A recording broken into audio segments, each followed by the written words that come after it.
Hello crafters, welcome back to my channel. Today I'm going to be talking all about grip mats. I'm sure you've seen some videos from other creators talking about these new products from Waffle Flower, but I'm going to be showing you 3 ways that I like to use them and giving you some tips along the way. First and foremost, I would like to say thank you to the team at Waffle Flower for sending me these mats and some products to play with. If you aren't familiar with this new tool, Waffle Flower created these mats using photopolymer. Now you might be thinking, isn't that what clear stamps are made out of? And the answer to that is yes. These mats are made out of the same material, but they are created with a non-yellowing photopolymer, so these grip mats should not yellow like stamps, but staining can still occur with certain ink colors. These mats come in a variety of shapes and sizes and come with 2 grid line transparencies to help you align things. They're super easy to clean, which I especially appreciate, since I always seem to have some husky hair on everything I own. If you need help choosing the right size, I will link to Waffle Flower's video on screen, and you can find these useful charts in the product listings. Now let's get into some crafting. For my first card today, I'm going to be using the Layered Flowers die set to create a fall-inspired card. It's been pretty warm in Western Washington lately, so I'm ready for fall. So I'm pulling a fall-inspired color palette here with fig, spice cider, artichoke, evergreen, and stardust cardstocks. Originally I pulled a different yellow, which was honeycomb, and avocado for a little bit of a different green. I wasn't quite sure if I wanted the evergreen and the stardust at this time, but as you'll see in the video, I do change my mind on the stardust. I die cut the side-oriented flower out of fig cardstock in the 5-petaled flower out of spice cider. I'm lining up the side-oriented flower so that only the 2 floral pieces cut. I don't need the flower center or the stem from this cardstock, so I'm lining that up and I'm going to tape it in place so I don't use extra cardstock because I like to hoard my cardstock. I'm repeating that same method using the spice cider, but not cutting the smallest flower center out of that. I want to cut that out of the honeycomb cardstock. And I'm lining up my greenery dies on my 2 green color cardstocks. I ran that through my die cut machine. And now I'm going to cut the flower center out of honeycomb cardstock. I do change my mind on this later, but at the time I thought this was the right decision. And I'm doing the same thing with the smallest flower center on that 5-petal floral die. And I'm cutting out a couple more greenery stems as well. Lastly, I'm cutting out the stem on that side-oriented flower using artichoke cardstock. I think this looks really good with the fig. I think avocado looks a little too bright with fig, so I chose artichoke here. I just like how those play together better. And I also decided to pull in a couple extra oranges for a little bit more of a pop on that middle flower layer for the 5-petal flower. Now that I have all my die cuts ready to go, I'm pulling out my smaller grip mat here and I'm going to stick it down onto my glass surface. I love using this to assemble die cuts on. It really holds everything in place super well, and it's not a hassle to pull them off, as you'll see.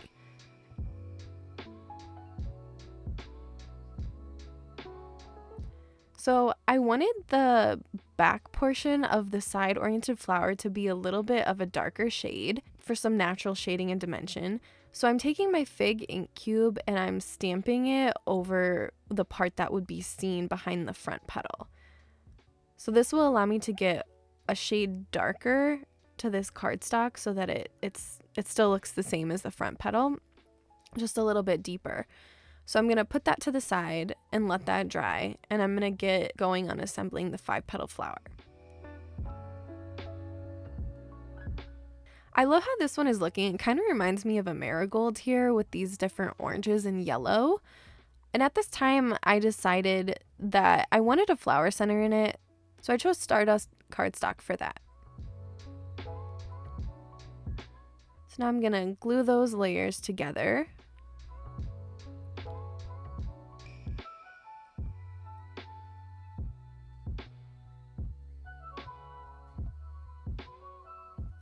I I noticed that my fig flower there, the back piece of my flower, I noticed that the cardstock here was starting to warp, so I put some acrylic blocks on it as it dried.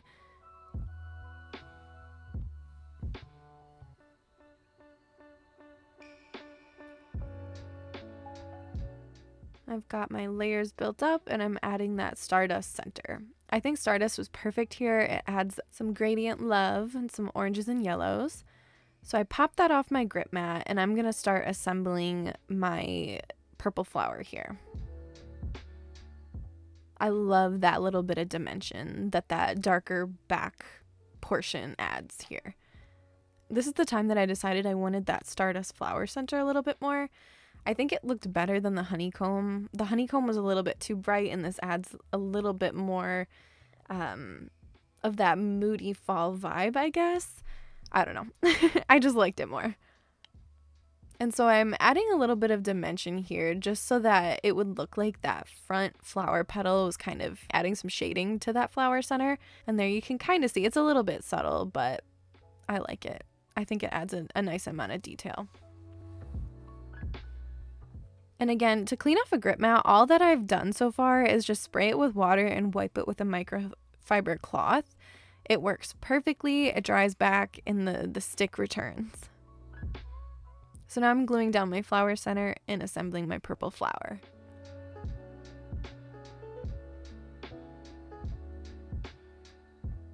And as you can see, it's not difficult to pull these die cuts off of this grip mat. It's the easiest thing, I kid you not.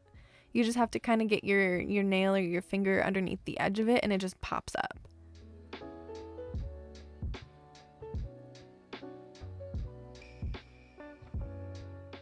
All right, now that flower is ready to go. And here I'm starting to work out what kind of placement I want. I feel like these two flowers look good next to each other. Like, it makes sense for the side profile one to stick out behind the 5-petal one.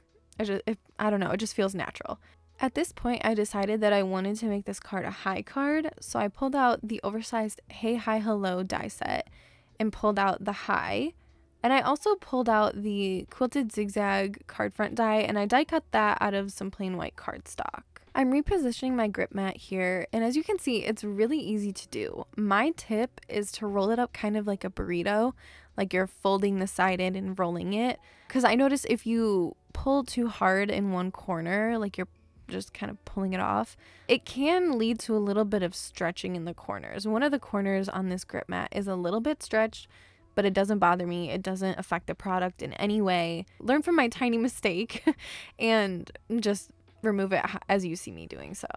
So I have that panel stuck down on my grip mat. And one thing I did notice, and I don't know if this is because I should clean my grip mat before doing this again, just for some extra stick, is that if there's a lot of texture on the back, it seems like it doesn't want to stick as well. It'll still stick, but it won't be as strong as if the cardstock was smooth, I guess, or just not as textured.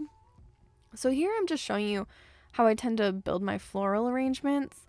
I just fiddle around until things start to feel right.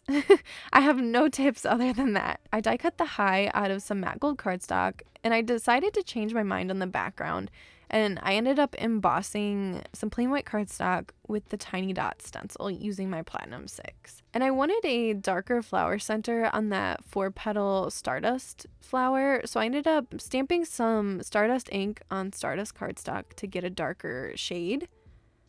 So I die cut that once it was dry. And now that I have things to where I like it, I'm going to glue the high down and then just build up from there.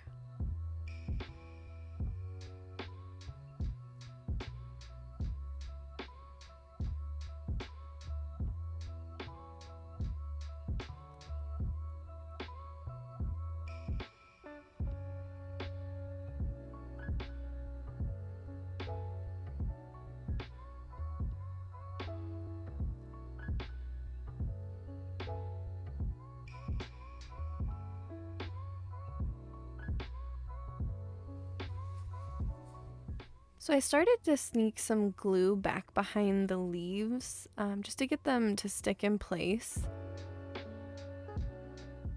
but in doing so, I kind of disrupted my whole layout, so it wasn't really useful for how I did this. It definitely would have been good to pick this floral arrangement up using some press and seal. It would have made things a lot easier, that's for sure.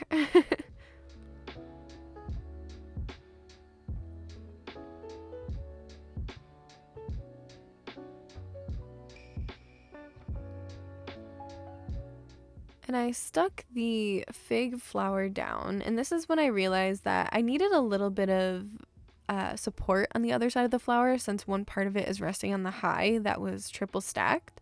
So I snuck a little foam square underneath it just for some extra support.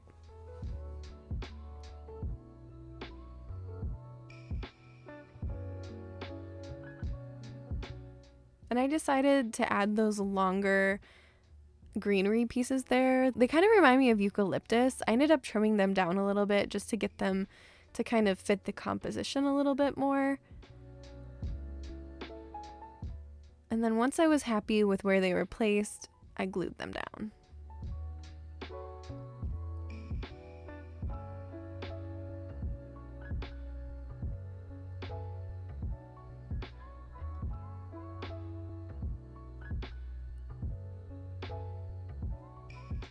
For that 4-petal flower, I adhered it the same way that I did the fig flower, where it's glued onto the high and then there are foam squares supporting the other petals.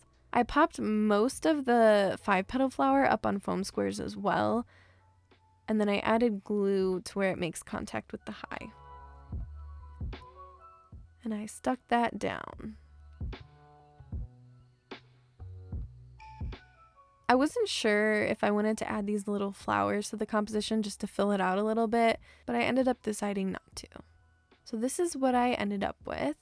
And then off screen, when I was moving some footage over to my computer, I actually decided to trim it down a little bit, 1/8 of an inch on each side, and mat it on some wheat cardstock. I think this kind of adds a more finished look to the card, though if I knew I was going to mat it, I probably would have cropped it a little bit smaller from the beginning. So here I am removing my grip mat. And I'm going to put that on the transparency on one side and pop it into my MISTI. Now this is another way that I think that this grip mat would be very useful, and that's to use it to hold a stamping jig down. So I'm pulling out the Anniversary Duo Stampin' Die set, and I'm going to die cut some black cardstock with the dies. This will give me a little jig to stamp some greetings on. And I don't typically craft this way, so you'll see me kind of make a little bit of a mistake here where, one, my grip mat, I should have cleaned it before popping it in here, just to remove some little paper fuzzy things, you know, the little paper hairs, I guess. So I'm going to line up my stamps. And when I go to pick these guys up, it actually picks up my cardstock from my grip mat, so I end up having to realign it, which isn't bad. The thing that would make this easier, in my opinion, is if you would have stuck your cardstock to the top of your grip mat, that top edge up there. That way you would know exactly where you positioned it. I just haphazardly slapped it down on my grip mat and, you know, started working. So that made it a little bit more difficult for me. But as long as you put it in one spot, like you do when you don't have a grip mat in your MISTI, how you always tend to put your paper in the corner, I would recommend doing the same thing here. So I'm powdering up my cardstock with an anti-static powder, and I'm getting ready to heat emboss these sentiments.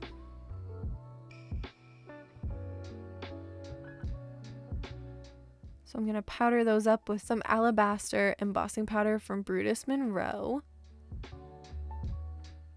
And then I'm going to heat set them.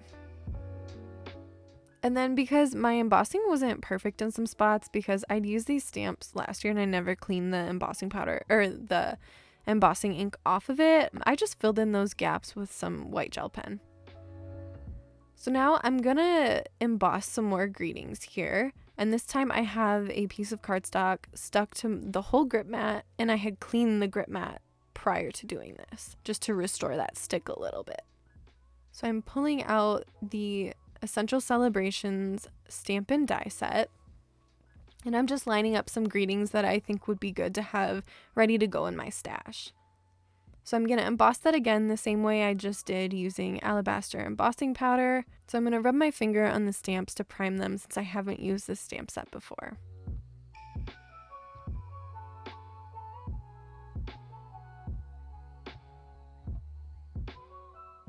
You do kind of have to push on your Misty a little bit more to make contact. Not crazily, but with how people tend to not like to push on their door.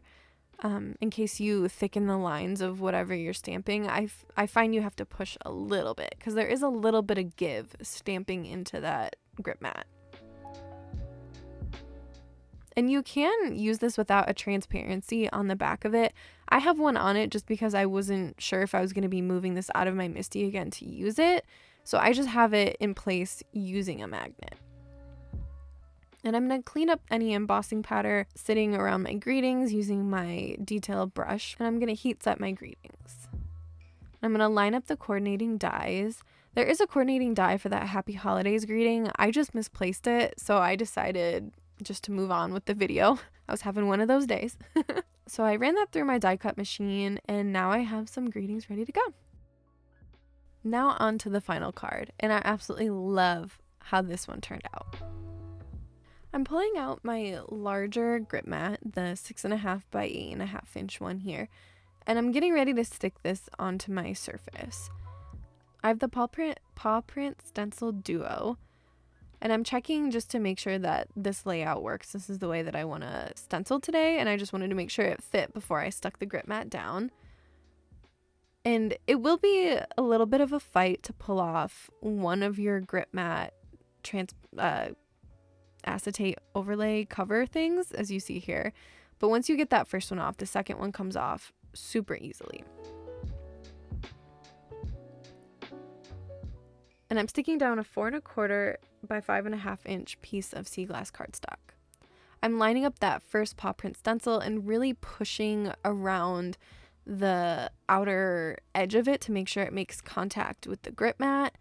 And I'm going to ink blend on some sea glass ink to the paw prints.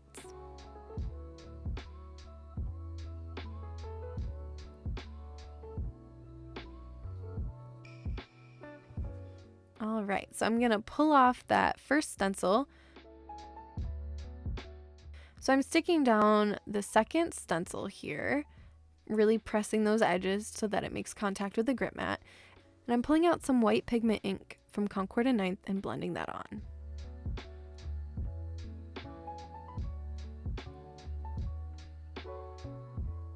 I'm popping that stencil off my grip mat, as well as the cardstock, and as you see, it comes up super easily. There's no fight to it. And I'm going to clean off my grip mat with some water and a microfiber cloth.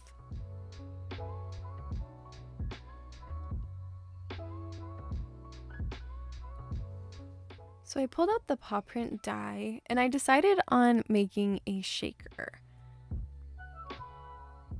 I wanted to crop my stenciled panel down a little bit, so I pulled out my A2 layers dies and selected one that cuts off about 1/4 inch on each side, as well as the Pawsome birthday sentiment stamp set. My plan is to stamp this on the panel, so I'm just checking to make sure it would fit here. And this greeting, I love it. It's "Have a Pawsome Birthday," which I thought goes perfectly with that paw print. So I die cut my panel. And I'm gonna line up the outer paw print die so that I can cut out my shaker window.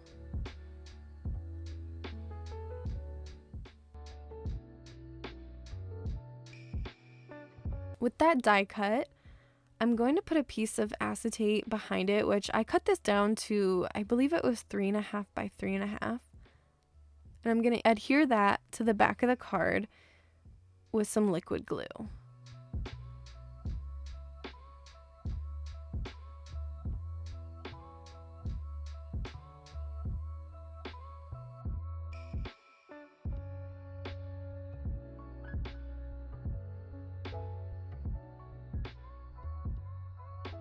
So I'm going to glue that paw print outline to the front of the card in that shaker window on top of the acetate.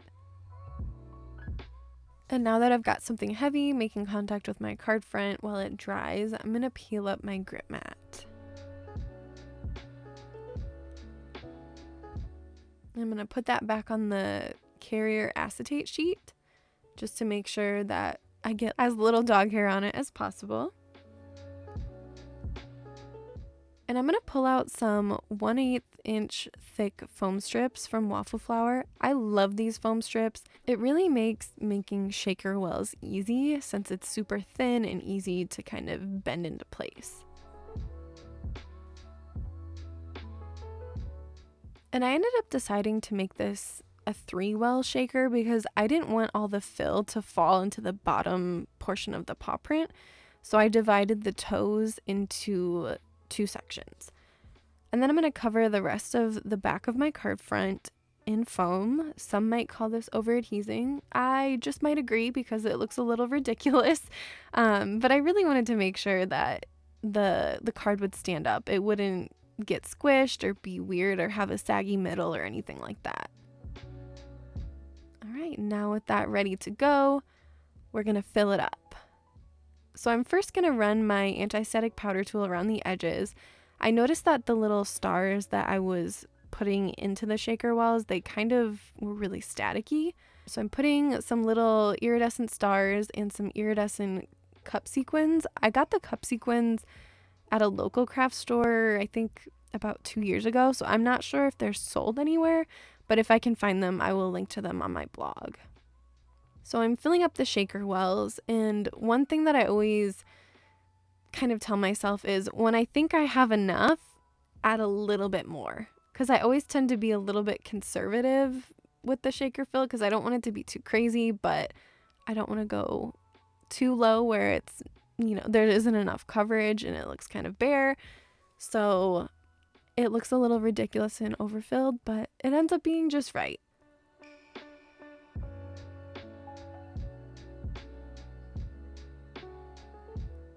And before I pulled off too many of the adhesive backer parts of the foam tape, I slid my panel into my score buddy, and this is a tip that I learned from Kathy Z, and it really makes assembling your shaker cards super easy. It keeps everything in the right position so that when you close the back of your shaker card, as I do here with a piece of paper that I trimmed down to the same dimensions, everything just fits into place. There's no jostling, no like, oh my God, did I cover everything? It just fits perfectly. And there we go. The shaker is assembled. I love the sequins I just settled on because they're a little bit iridescent, that there's a shift to them that in some light they look very green and then in other light they look a little pink, but I thought it was really fun to use here. So I'm going to glue the border that I saved when I cropped my panel down. I'm going to glue that onto a top folding note card. This is a Dove note card from Hero Arts. So I'm going to glue that down with some Barely Arts liquid glue.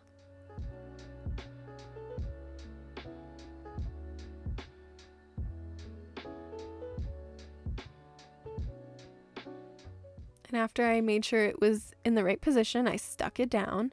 Before I glue down my shaker element, I am going to stamp on it. So I have it in my mini Misty right now without a grip mat or the foam pad in it. And it ends up being the right height to allow me to stamp this. So I'm inking up the Have a Pawsome birthday sentiment with some juniper ink, which this is perfect because juniper and sea glass go really well together. It's basically, it looks just like a darker shade of sea glass. It has the same tone to it, so I thought it was perfect to stamp this. And I stamped that, I believe 2 times, maybe 3. And you are going to notice some spots in the sentiment where it looks like there's gaps, but that's just because of the white pigment ink below it. It lightens up the sentiment in those spots, but it's not super noticeable. I just kind of noticed it a little bit, but that was just because I was really staring at it. So I'm going to glue that panel down onto my card front. It fits perfectly in between those borders since that's what I cut it out of. So I'm going to put a lot of liquid glue on that and I'm going to stick it down. And there we go. That is the completed shaker card. I absolutely love how this card turned out. I love the pop of dimension using that border and the shaker portion adds here. I think it's so fun. I love it. And these are the 2 cards that I made today. So I hope you enjoyed this video today, and I hope you liked seeing my little walkthrough here on the grip mats. I really think they are worth it. They're a phenomenal tool, and they are a game changer when it comes to stenciling. It's a holy grail product, that's for sure. Thanks for watching today. I hope you enjoyed this video, and I hope to catch you next time. But until then, please subscribe, and I will see you next time.